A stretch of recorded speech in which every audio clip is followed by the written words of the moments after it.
एक छोटा सा गांव, धूल भरी पगडंडियां, टूटी हुई झोपड़ियां, और उनमें से एक झोपड़ी में रहता था अर्जुन। अर्जुन का बचपन बहुत मुश्किलों से भरा था। उसके पास पहनने को चप्पल तक नहीं थी।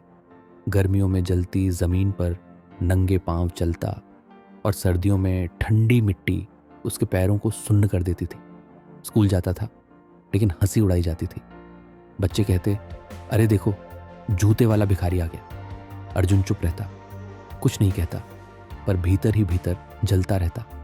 उस मासूम मन ने एक सपना देखा था, एक दिन मेरे पास इतने जूते होंगे कि मैं दूसरों को भी बांट सकूं। लेकिन सपनों से पेट नहीं भरता। उसके पिता मजदूरी करते थे, माँ खेतों में काम करती थी। घर का चूल्हा किसी तरह जलता, और कई बार तो सिर्फ नमक रोटी में ही दिन कट जाता। अर्जुन पढ़ने में अच्छा था, लेकिन कॉलेज जाना उसके लिए एक सपना बन गया, क्योंकि फीस भरने के पैसे नहीं थे। मजबूरी में उसने एक पुराने जूते की दुकान में काम पकड़ लिया। दिन भर पुराने जूतों की मरम्मत करता, सोल चिपकाता, पॉलिश करता, लेकिन उसके भीतर कुछ और पक रहा था। एक आग, एक सपना। उसने खुद जूता बनाना शुरू किया। रात को दुकान बंद होने के बाद टुकड़ों से वो डिजाइनिंग की कोशिश करता। हजारों बार फेल हुआ, कभी सिलाई खराब, कभी शेप खराब। एक दिन दुकानदार ने हंसते हुए कहा, अबे छोकरा, तू सिर्फ पॉलिश करने लायक है, डिजाइनिंग तेरे बस की नहीं। उस दिन अर्जुन ने कुछ नहीं कहा, बस और ज्यादा मेहनत करने की कसम खा ली। 4 महीने की मेहनत के बाद उसका पहला खुद का बनाया जूता तैयार हुआ। उसने सोशल मीडिया पर उसकी फोटो डाली, लेकिन कोई रिएक्शन नहीं आया।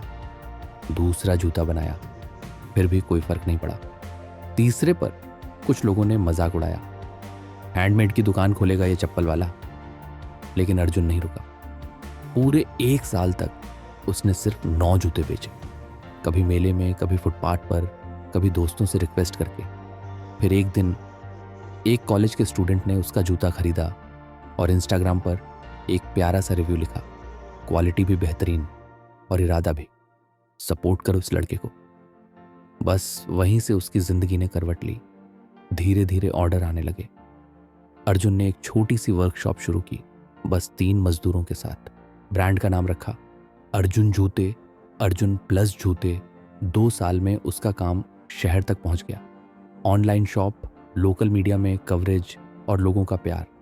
आज उसकी कंपनी लाखों की है, लेकिन असली कमाई तो तब हुई जब उसने अपने गांव के स्कूल में हर बच्चे को मुफ्त में जूते बांटे। जब लोग पूछते हैं, तुम ये क्यों करते हो, तो अर्जुन मुस्कुराकर कहता है, क्योंकि मैं जानता हूँ नंगे पांव चलने का दर्द कैसा होता है, और मैं नहीं चाहता कि कोई और बच्चा वो दर्द महसूस करे।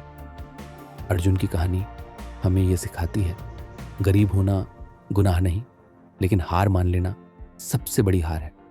अगर इरादा सच्चा हो तो रास्ते खुद ब खुद बनते जाते हैं, और जब दर्द को ताकत बना लो तो तुम्हारा नाम बन जाता है कहानी।